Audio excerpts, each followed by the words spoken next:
ఇచ్చి 4 నెలలు అయింది, 4 నెలలు దాటింది కదా. మరి ఇప్పుడు దాకా ఏం చేస్తూ ఉన్నారు? ఇవి కంప్లీట్ చేయండి. ఇప్పుడు నేను కంప్లీట్ చేసినవి, నేను ప్రారంభించి అన్నీ కంప్లీట్ చేసినవి ఓపెనింగ్లు చేసుకుంటున్నారు కదా. అక్కడ షటిల్ కోర్ట్ అయితే కానీ, అక్కడ క్వారీ జంక్షన్లో అంబేద్కర్ జంక్షన్ అయితే కానీ, దానివైపేట పార్క్ అయితే కానీ, దానివైపేట రోడ్లు అయితే కానీ, ఇవన్నీ నా హయామంలో కంప్లీట్ అయినాయి. ఇప్పుడు ఓపెన్ చేసుకుంటున్నారు. చేయండి. ఇంక ఇవన్నీ కూడా ఇచ్చింది ఏంటి, ఒక నియోజకవర్గానికి ఇచ్చారు, పూర్తిగా చేయండి. మళ్ళీ పైపెచ్చి మాట్లాడుతున్నారు పర్సంటేజ్లని.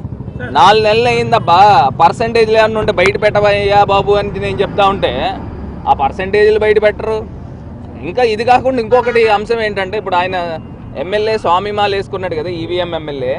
నేను ఆయనకు అడుగుతా ఉన్నా, ఈవీఎం ఎమ్మెల్యే గారు, మీరు సిండికేట్, మద్యం సిండికేట్లతో మీరు తీసుకొచ్చి మీటింగులు పెట్టలేదా?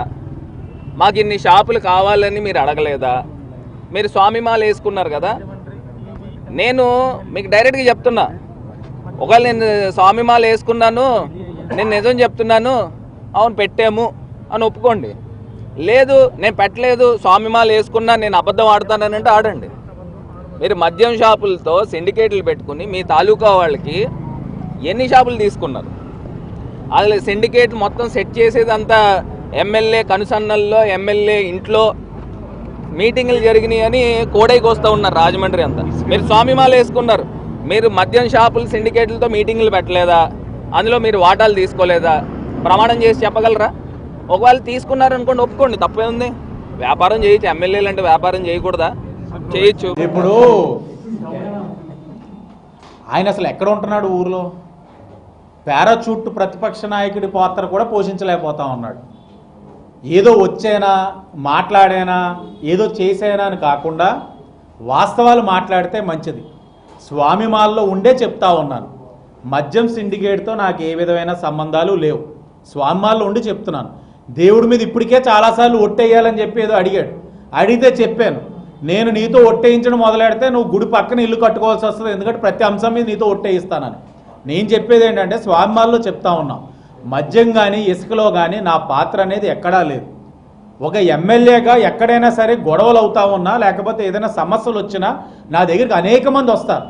వచ్చినప్పుడు ఏ విధమైన ఇబ్బందులు కలగకుండా ఎక్కడా కూడా మీరు జాగ్రత్తగా వహించాలని చెప్పడం నా బాధ్యత. ఆ అంశంలో నా దగ్గరికి అనేక మంది వస్తారు. వచ్చినప్పుడు ఎవరు కూడా గొడవలు ఆడుకోకుండా చెయ్యండి అని అంటాను. కానీ ఈ ఎమ్మెల్యే ఆఫీసులోని గత మాదిరిగా మాత్రం పంచాయతీలు పెట్టడం, సెటిల్మెంట్లు జరగవు, మహిళా వేధింపుల సమస్యలు అయితే అస్సలు జరగవు. అది చాలా పారదర్శకంగా ఉంటుంది. నా ఆఫీస్లో సెటిల్మెంట్లు జరగవు, పంచాయతీలు జరగవు, మహిళలకు సంబంధించిన వ్యవహారాలు అయితే అస్సలు నా ఆఫీస్లో ఉండవు. సార్ ఇంకొకటి బాధాకరమైన అంశం ఏంటంటే, ఈ ఫ్లైఓవర్ ఇనాగ్రేట్ చేసి ఓపెన్ చేసి 2 నెలలు కావస్తాం. మరి అప్పుడు ఉన్న మంత్రులు, ఎంపీ, ఎమ్మెల్యేలు వీళ్ళందరూ కూడా వచ్చి ఇక్కడ దీన్ని ఇనాగ్రేట్ చేశారు. 2 months అవుతుంది. అసలు నాకు ఒకటి అర్థం కాని అంశం ఏంటంటే, ఇప్పుడు దాకా లైట్స్, స్ట్రీట్ లైట్స్ ఎందుకు పెట్టలేదని అడుగుతున్నాం. నేషనల్ హైవే పైన లైట్స్ పెట్టాలి కదండి. ఇప్పుడు ఈ ఫ్లైఓవర్ అనేది కొత్తది, కొన్ని వందల వేల ట్రక్కులు, లారీలు ఎవ్రీడే పాస్ అవుతూ ఉంటాయి. మరి నైట్ టైం వెళ్ళినప్పుడు అందులోనూ కర్వేచర్ ఉంది, స్ట్రైట్ ఫ్లైఓవర్ కూడా కాదు, టర్నింగ్ ఉంది.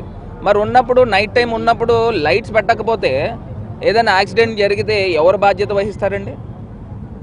అంటే నేషనల్ హైవే అధికారులు వహిస్తారా, లేకపోతే వీళ్ళు ఓపెన్ చేసిన ప్రజాప్రతినిధులు వహిస్తారా? ఎవరు వహిస్తారు? ఇప్పుడు ఓపెన్ చేసిన దాంట్లో ఉన్నంత శ్రద్ధ దీనిపైన మినిమమ్ ట్రాఫిక్ సేఫ్టీ ప్రోటోకాల్స్ పాటించాల్సిన కనీసం ఇంగిత జ్ఞానం లేదండి. అసలు లైటింగ్ ఎందుకు పెట్టలేదని అడుగుతున్నా. 2 months అవుతుంది. ఒకవేళ పోనా లైటింగ్ పెట్టేకి ఇనాగ్రేట్ చేసుకోవచ్చు కదా, కంగారు ఏముంది? ఎన్నో సంవత్సరాలు, కొన్ని డెకేడ్స్ వెయిట్ చేశారు ప్రజలు. ఒక నెల రోజులు, నెల 15 రోజులు ఈ లైటింగ్ పెట్టిన తర్వాత చేయొచ్చు కదా. ఇప్పుడు డేంజర్ లైట్స్ పెట్టాలి, రోడ్ స్టడ్స్ పెట్టాలి, రోడ్ మార్జిన్స్ వేయాలి, ఎందుకు వేయలేదండి? ఇప్పుడు నైట్ టైము ఏదన్నా లారీ మళ్ళీ పైపెచ్చి మీరు తీసుకుని వచ్చేమో నేషనల్ హైవే పైన బ్రాందీ షాపులు పెడతారా? అసలు ఏ రూల్ ఉందండి నేషనల్ హైవే పైన బ్రాందీ షాపులు పెట్టడానికి?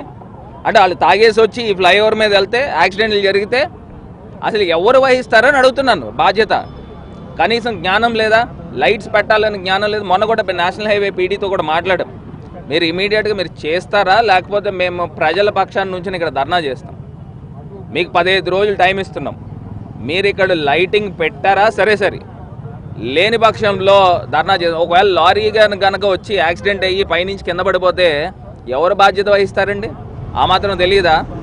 ఇప్పుడు కొత్త ఫ్లైఓవర్ ఏ రకంగా ఉంటుందని తెలియదు, కనీసం రోడ్ మార్జిన్స్ లేవు, పోనీ రోడ్ స్టడ్స్ కూడా లేవు, లైటింగ్ లేదు. అసలు ఎలా చేద్దాం అనుకుంటున్నారండి? ప్లేస్ నేనే ఇస్తాను, ధర్నా చేయమనండి. ప్లేసు టెంట్ అన్ని నేనే ఇస్తాను, ధర్నా చేయమనండి.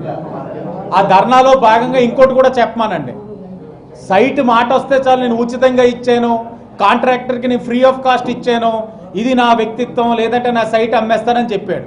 ఇప్పుడు అక్కడ వినబడుతున్న మాటలు ఏంటంటే, కాంట్రాక్టర్ పని అయిపోయింది వెళ్ళిపోతున్నానంటే, నువ్వు నాకు రోడ్ వేసేళ్ళు, మన ఇద్దరికి లోపల మ్యాచ్ ఫిక్సింగ్ అయ్యింది కదా, నాకు రోడ్ వేయకుండా ఎలా వెళ్ళిపోతావు అని మొదలెట్టాడట.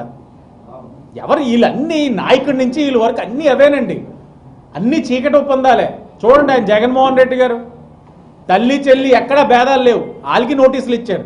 మనోడేటి అప్పుడు తెగ ప్రగల్భాలు పలికేవాడు, నా సొంత సైట్లోనే అద్దె తీసుకోకుండా కాంట్రాక్టర్కి మెటీరియల్ పెట్టుకోవడానికి అన్నీ చెప్పి ఇప్పుడు తాళం కూడా వేసేసాడట కాంట్రాక్టర్కి.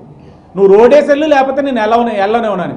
ఆ కాంట్రాక్టర్ మొన్న గగ్గోలు పెడతా ఉన్నాడు, ఏదో నేను లైట్లు అన్నీ అయిపోయాయి అంటే, సార్ ఈ వర్షాలు ఎప్పుడు ఊహించని విధంగా ఈ సమయానికి వర్షాలు ఆగాలి, ఈ వర్షాలు ఈ సీజన్కి ఆగిపోవాలి ఈ టైంకి.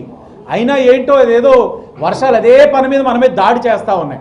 వీళ్ళ బాధ ఏంటంటే, మనం వర్షాలు ఆగకుండా వేస్తే చేసింది మళ్ళీ డబుల్ పని చేస్తే, ఇప్పుడు కాంట్రాక్టర్గా మాకు గిట్టుబాటు అవ్వదని వెయిట్ చేస్తున్నాం, నెల రోజులు అవన్నీ చేస్తానని అంటూ మమ్మల్ని వేధిస్తున్నారు సార్. మీరు మాకు రోడ్ వేసే వెళ్ళాలని చెప్పి తాళాలు వేసేసి మా ఏ మెటీరియల్ తీసుకొని ఇవ్వట్లేదని కాంట్రాక్టర్ బాధపడుతున్నాడు. ఇప్పుడు ఇతనే వచ్చి నీతి కబుర్లు చెప్తా ఉన్నాడు. అసలు నేషనల్ హైవే పైన ఇప్పుడు ఉన్న ప్రభుత్వం బ్రాందీ షాపులు ఇవ్వడం ఏంటంటే, లాలా చెరువు సెంటర్ అయితే కానీ, లేకపోతే ఇక్కడ జేఎన్ రోడ్ జంక్షన్ అయితే కానీ, అసలు ఏ రూల్ పొజిషన్ ఉందని అడుగుతున్నా.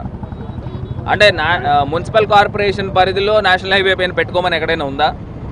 ఒకవేళ ఉంటే దాన్ని చెత్తబుట్టలో వేయండి. ఏదైతే 1/2 కిలోమీటర్ 500 మీటర్లు మీరు ఏదైతే డిస్టెన్స్ చెప్పారో ఆ డిస్టెన్స్ ప్రకారంగా నేషనల్ హైవే పైన వైన్ షాపులు ఏవైతే ఉన్నాయో అవన్నీ కూడా తీసేయాలి. లేకపోతే ఏం చేస్తారంటే, తాగి నేషనల్ హైవే మీద బండి నడుపుతారు, లేకపోతే కార్లు నడుపుతారు, లేకపోతే లారీలు నడుపుతారు. యాక్సిడెంట్స్ అన్నిటికి కూడా జరగడానికి కారకులు అవ్వబోతున్నారా అని అడుగుతున్నా. ఆ మాత్రం తెలియట్లేదా? వచ్చింది కూర్చోపెట్టాడు, వాళ్ళ మనుషులు నేర్పించాడు, మా నాయకులకి ఫోన్లు చేయించారు.